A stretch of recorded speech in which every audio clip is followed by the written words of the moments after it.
guys, it's your host, Avery Carl with the Short Term Shop. I am super excited to dive into our 10-episode mini-series on the Cascade Mountains in Washington State market. Super cool market, really cool part of the country. I want to give you guys a couple of notes first before we get started. If you guys are looking for up-to-date income numbers or data or purchase prices on properties in these markets, you can find them at theshorttermshop.com. You can set up a search to look for properties in any of the 20 markets that we operate in. You can also sign up to work with any of our short-term shop agents in any of those markets. So if you buy with us in any of those markets, we teach you everything you need to know about how to manage a short-term rental for free.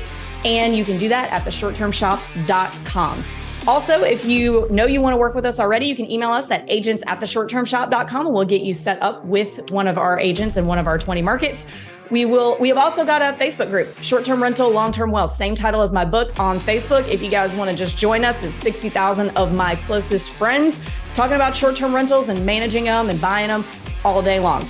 And I believe that's it. And we can go ahead and dive into the show. Make sure to give us a like, follow, 5-star review, etc. on YouTube, Instagram, Facebook, all at The Short Term Shop. I'll stop talking at you and let's dive in.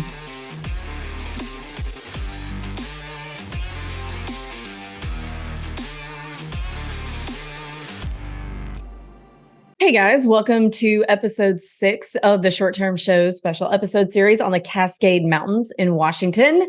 We have two familiar faces here, Doug and Brenna, to help us on this episode. We'll have Brenna introduce herself first. Brenna, go ahead. Hey guys, I'm Brenna, the CEO and co-founder of The Mortgage Shop with Avery. So I'm here to delve into the financing questions that you may have for this market. And Doug, just introduce yourself again really quick in case somebody's just starting on episode 6. Hi, I'm Doug Wolf. I'm the lone short-term shop agent for Washington State, and glad to be back. All right. So let's talk about lending here and financing. So there's a few types of financing you can get for short-term rentals. I think the easiest type to find, and I posted a video about this on Instagram, and some of you guys gave me hell about it. And here's the deal. I'm right.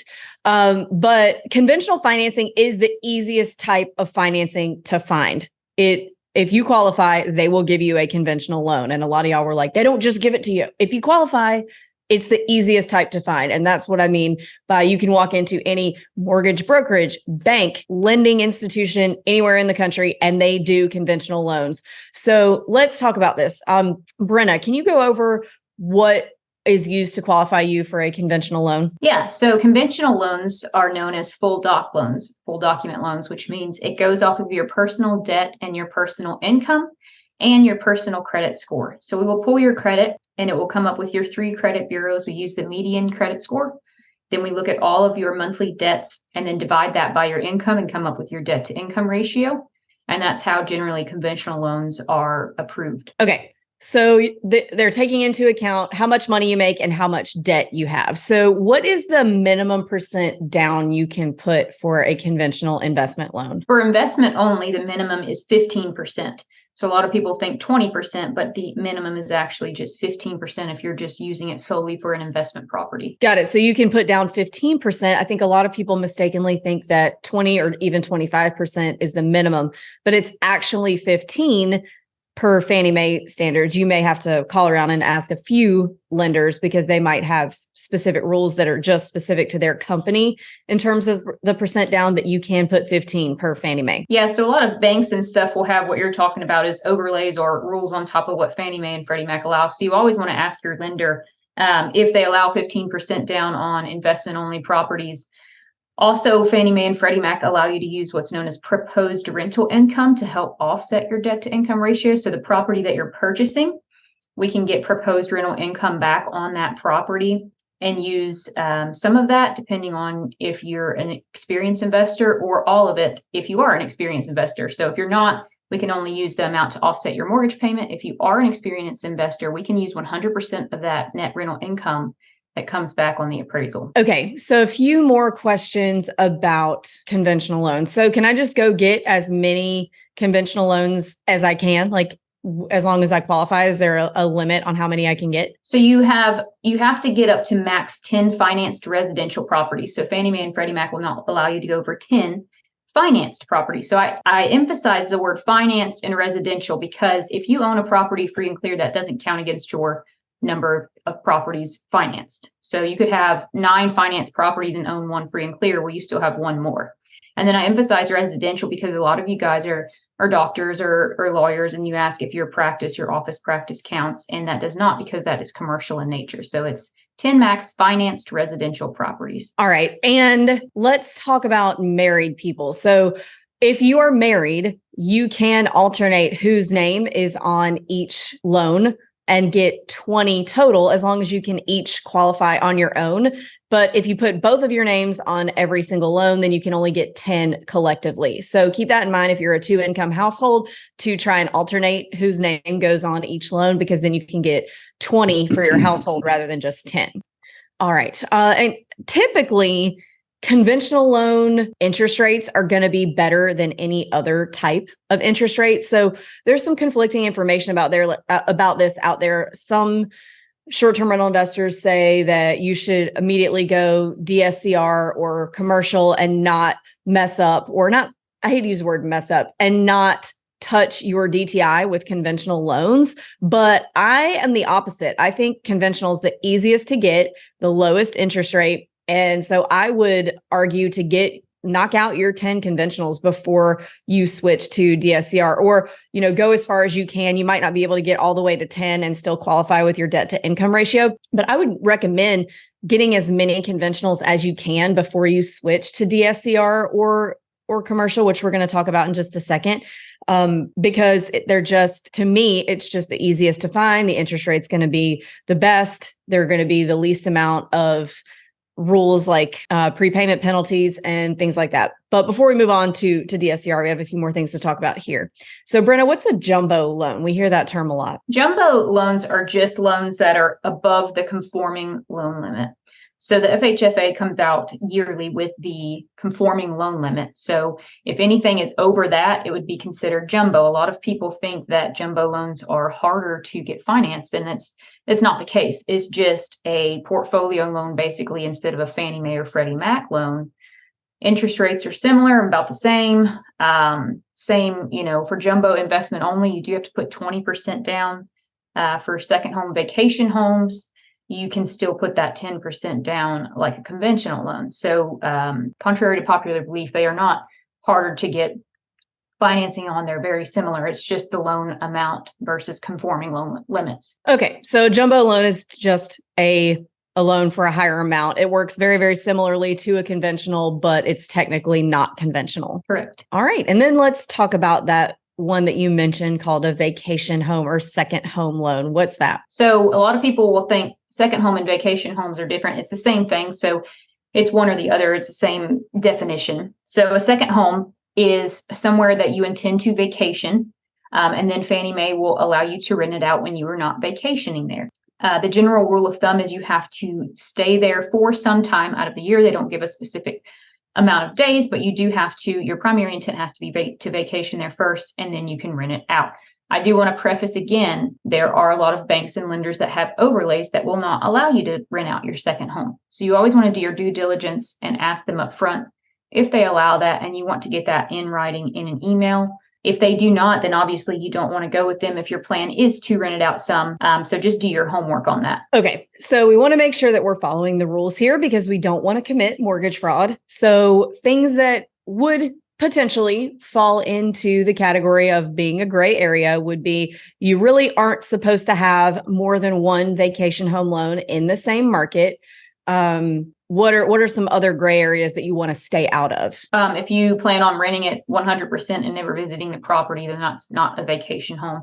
That is an investment only. If you are forming a partnership to do it, then that's generally not a vacation home. If you're, running numbers as an LLC, like that's not a vacation home. You just need to do that investment only, put that extra 5% down, because again, second homes do allow you to do 10% down, but you just don't want to be caught in that gray area because you do sign what's known as an FBI occupancy certification on every single loan. If they find out that you are doing this loan for other means than what it is actually for, you can get charged with mortgage fraud, and that will be on your credit report for your life. And we don't want that. So make sure, guys, if you're running spreadsheets on these things and you're really not planning to stay there, you're really, truly planning on using this as an investment, just put that extra 5% down and do a conventional investment loan. Let's see, anything else related to investment? So it's your own personal debt to income. You can only have 10. Easier to find. We've touched on jumbo and vacation home. We can always come back if we feel like we've missed anything.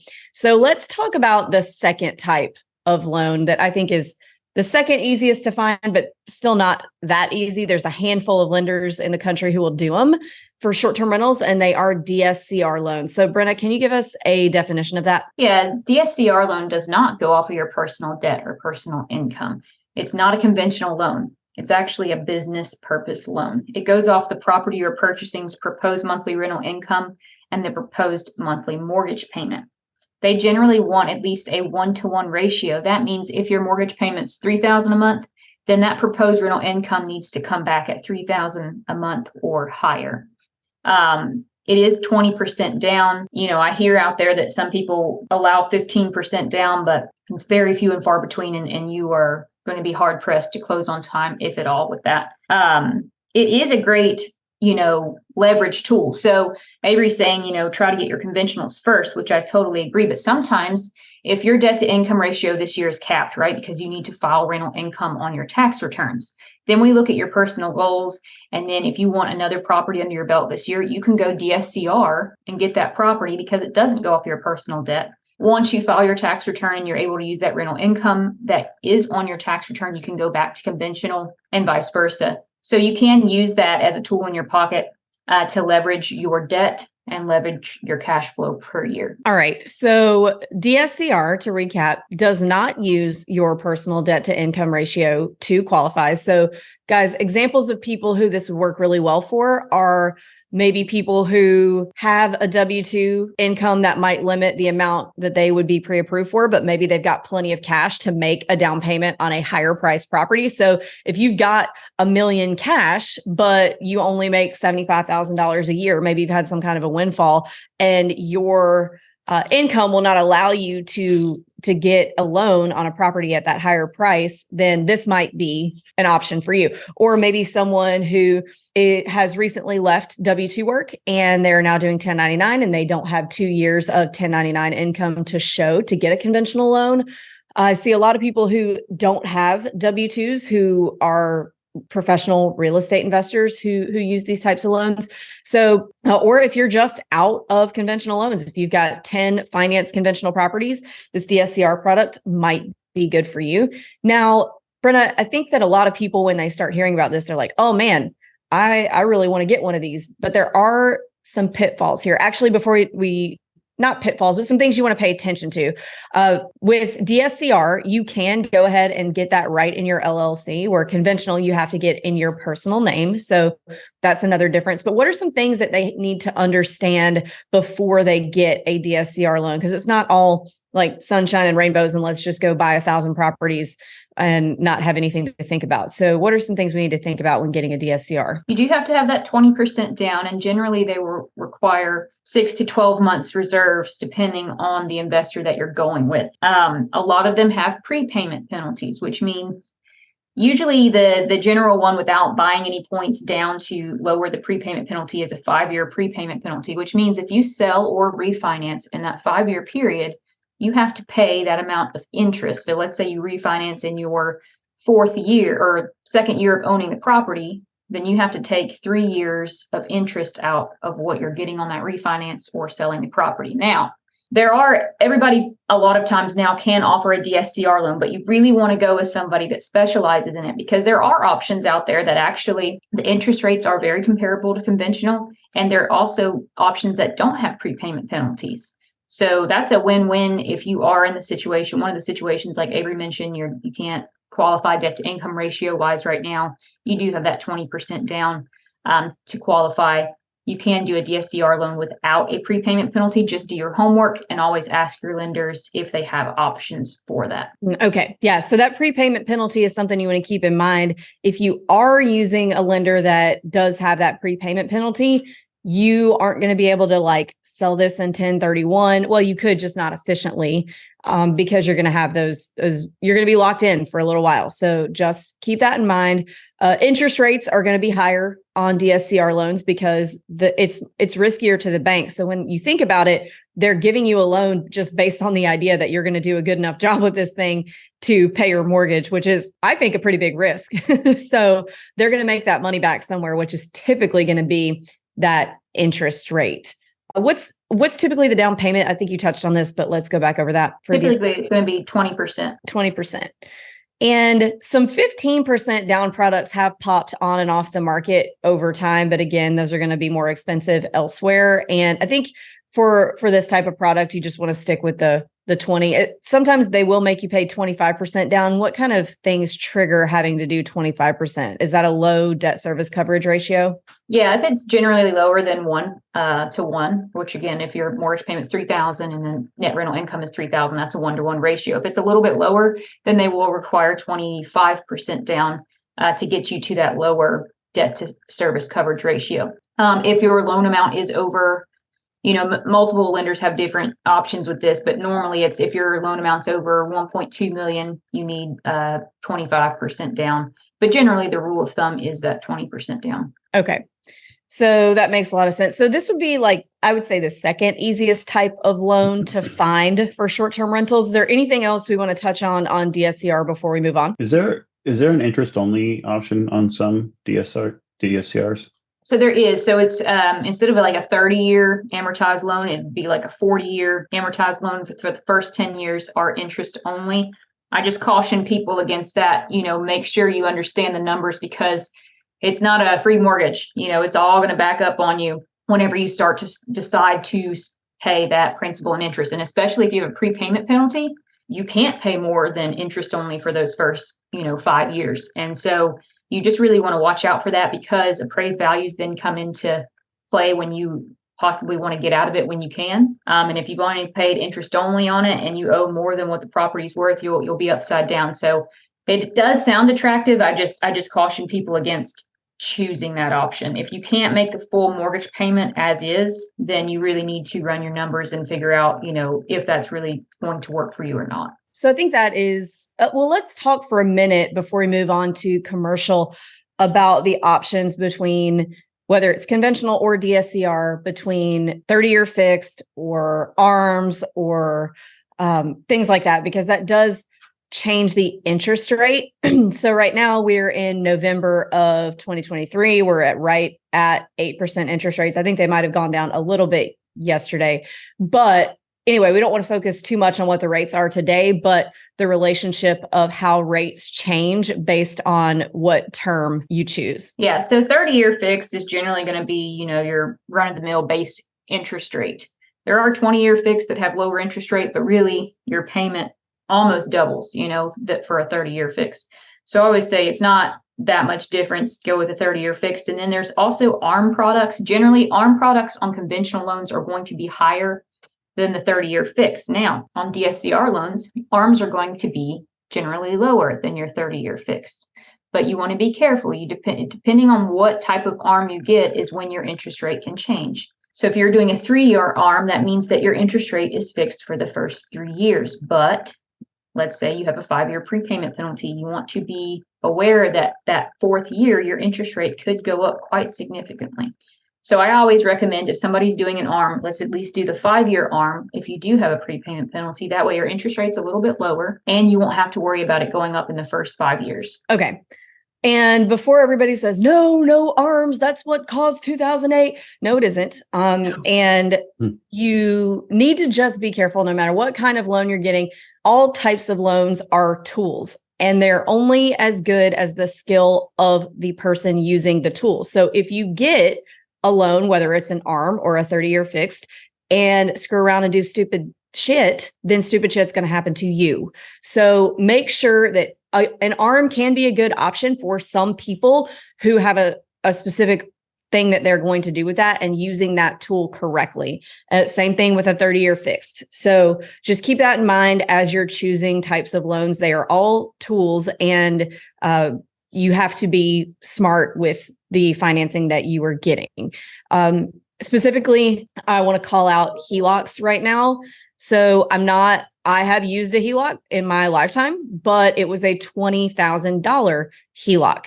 What I don't want to see, or what kind of hurts me to hear, is when people HELOC like $300,000 and pull out $300,000 every last dollar of equity in their primary home to go buy a short-term rental. I think that is over leveraging, and we need to be mindful and responsible when it comes to pulling out equity. So just make sure that you guys are careful with that. It can be really easy and fun to want to go really fast and buy a bunch of short-term rentals really fast, but make sure that you're not doing anything that's going to come back and bite you in the future. Because if you are going to get a HELOC, I think my main point here is make sure that you're able to make that payment out of whatever your W-2 job is, and that you're not relying on all your rentals to pay for that also, because some people forget to put that expense in there. So if you're getting a HELOC, make sure you can pay for it out of your regular income, and don't try to make your rentals pay for it. It's just, I've seen a lot of people get over leveraged, and I don't want any of you listeners to this podcast to over leverage yourselves. I do want to go back really quick because I hear it a lot. The people think, oh, if I get a DSCR loan, it's not going to report to my credit and it doesn't count against my debt to income. That is completely untrue. Even if for some reason it did not report to your credit report, we have a way to see every single type of loan or property that is entitled in your name. So it will count against your debt to income and number of financed properties when you go back to do a conventional loan. If you close it in an LLC, generally it will not count against your personal debt to income or report on your credit report unless you default in payment. Good to know. Okay, let's move on to commercial financing. So this is going to be the hardest type of actual financing to find. Typically, at least in my experience, there's not like a big nationwide commercial lender that you can go to. You're going to have to find a lender who is either local to you or local to the property, more likely local to the property. And in my experience so far, you can find them every now and then, but most commercial lenders have not gotten on board with short-term rental yet. But if you are able to find one who will do one for short-term rental, there are a few things you need to remember about this. So these are great because, again, they're not dependent on your own personal debt to income ratio, but there are some things that make it a little more difficult. So with commercial lenders, they're going to want to see a PFS, which is a personal financial statement, and they're going to want to see how much money you're making on everything you own, whether it's real estate. They want to see your W-2. They want to see all of the income you have coming in. They're also going to want to see a business plan for what you're trying to do. Now, typically, commercial banks are going to want to build a long-term relationship with you. So if you're only planning to buy one property in this market, they're probably not going to give you the loan. They're going to want to see that you're going to try and buy multiple properties. They're going to want to see success and a track record in other markets. And they're probably going to want you to put some money in their bank. So they're going to be in it for the long haul. So if you're just trying to do a one-off in a bunch of different markets, it's probably not going to work. And then they take your personal financial statement and your business plan, and they go in a room with a bunch of people. They call it going to committee, and they all talk about you, and it's just like a movie, and decide if they want to give you this loan or not. So it can be a little bit more difficult to get, but if you can find one who will do it, then it can be a really good thing to have. But again, keep in mind, it's going to have to be local either to you or the property. So if you live in Texas and you're trying to get a commercial loan in Washington State, the Bank of Ohio is probably not going to be the person to give you that. So stick to local banks and credit unions when it comes to this. Brenda, do you have anything to add? Isn't it generally 20 years commercial loan as opposed to 30? Or have they changed that? It just depends on the bank, because they're much more flexible with their terms because they don't have a Fannie Mae to deal with. So it's really more on what their personal financial statement, what all the other assets that they're lending on, and then things like that. So it just kind of depends. It's much more flexible. Yeah, to reiterate what you said, because my history was with a bank, they want your money in their bank. They're not going to just do one property for you. So you would have to put a significant amount in their bank, or promise to put that income that you're going to make off that property in their bank.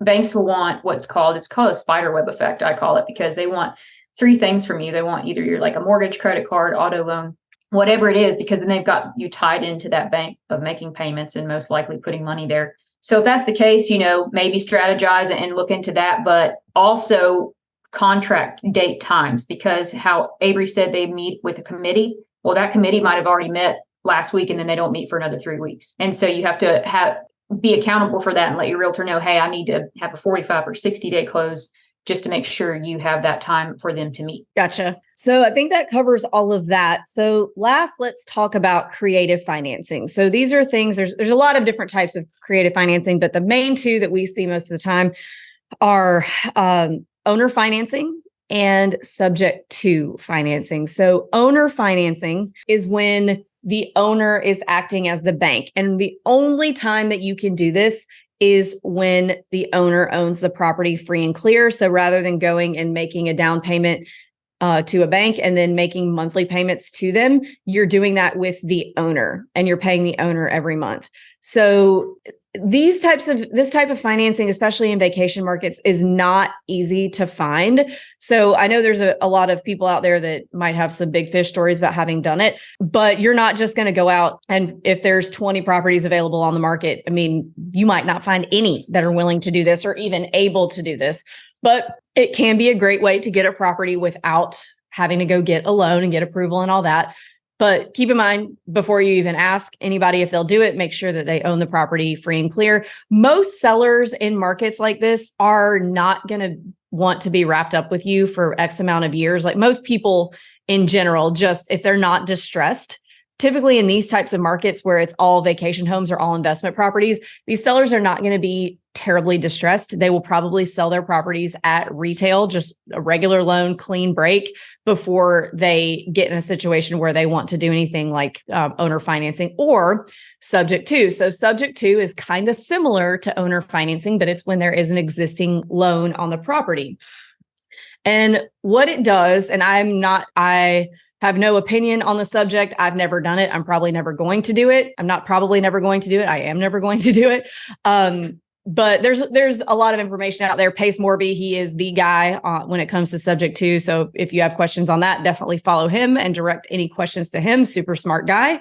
But for me, I'll just kind of explain what it is to you guys. So it's when a seller has a loan. Right now, a lot of people really want to do subject to because we're in a high interest environment.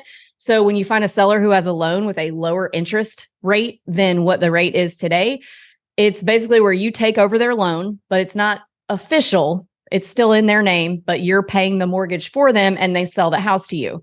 So that way you have a lower interest rate than what the rates are now. You'll probably have to pay the equity as a down payment. So if they've got a $500,000 house that's worth $700,000 now, they've got a $400,000 loan at 3%, you will take over. You're not taking it over. That's not a good way to put it. You're going to start paying the mortgage on that 3%, $400,000, but then you'll probably have to make a big down payment to the seller. If it's worth $700,000, they might ask for the full $200,000 in equity or $300,000 in equity, or they might just ask for part of it and then take a second note where you're also making a payment to the seller on that equity. Now, there's a lot of legalities and things that go along with this that I'm not qualified to really talk about, that could really get hairy if you do this the wrong way. So make sure you are talking to attorneys and title companies in the states that you are trying to do this to make sure that you are following all the rules, because even then I'm not sure like really how much rule following you're doing. So just know that there's a lot of moving parts to that and it can get really hairy, and you need to make sure that you talk in depth with an attorney before you try and do this. But again, very similar thing to owner financing. They don't have to own the property free and clear, but a lot of times sellers are just going to want to make a clean break, get me my money, I'm getting out of here. Like I know I've never sat across the closing table from a buyer or seller and said, man, I really want to talk to you once a month for the next 5 years. So just keep that in mind. It can be a really creative way to help a seller who might have become distressed and for you to get a property without having to get a conventional or DSCR commercial loan. But again, attorneys all the time. Ask them. Make sure you're not breaking any rules. Okay. Anything else? That was the last point I wanted to make on types of financing. Is there anything else that we need to discuss financing wise that our listeners could benefit from hearing? No? I just would say, just go with somebody that, Avery mentioned in the beginning, saying that, everybody can do a conventional loan. Yeah, everybody can, but do they really know how to in the market that you're going in? So, with Doug being on the call, if you're looking in Washington, then you need to talk to him and get his recommendations. You want to work with a lender that knows the area, knows what they're doing, knows realtors in that area that they're actually working with actively. Because if you're trying to get a loan in Washington State and you're using Bank of Ohio, like they don't know that market. So just be very careful with that. Do your homework. Always ask the questions. Don't feel bad about asking, like, hey, do you do a lot of business in this area? Because that's the link between you and your house that you're going to get to cash flow from. So you really need to make sure that that's tight. 100%. So, Brenna, if any of these listeners want to get a loan or explore lending options with the mortgage shop, where can they find you? Yeah, so you can email me at Brenna, BRENNA, at mortgageshop.co. Our website is mortgage.shop, so you can go there, pretty simple. You can call us at 800-816-7982.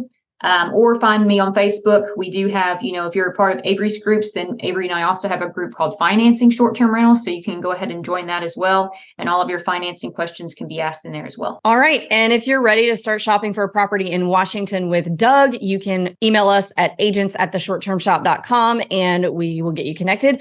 If you just want to hang out with us and learn more about short-term rentals, there's a few ways you can do that. One, you can join our private clients only Facebook group. Oh, sorry, it is not private. We have one of those too. You can join our public Facebook group with 60,000 people. Same title as my book right behind me. It's called Short-Term Rental, Long-Term Wealth. Or every Thursday, we have a live Q&A call that you can join and just ask us questions about short-term rentals. And you can sign up for that at strquestions.com. Thanks, guys.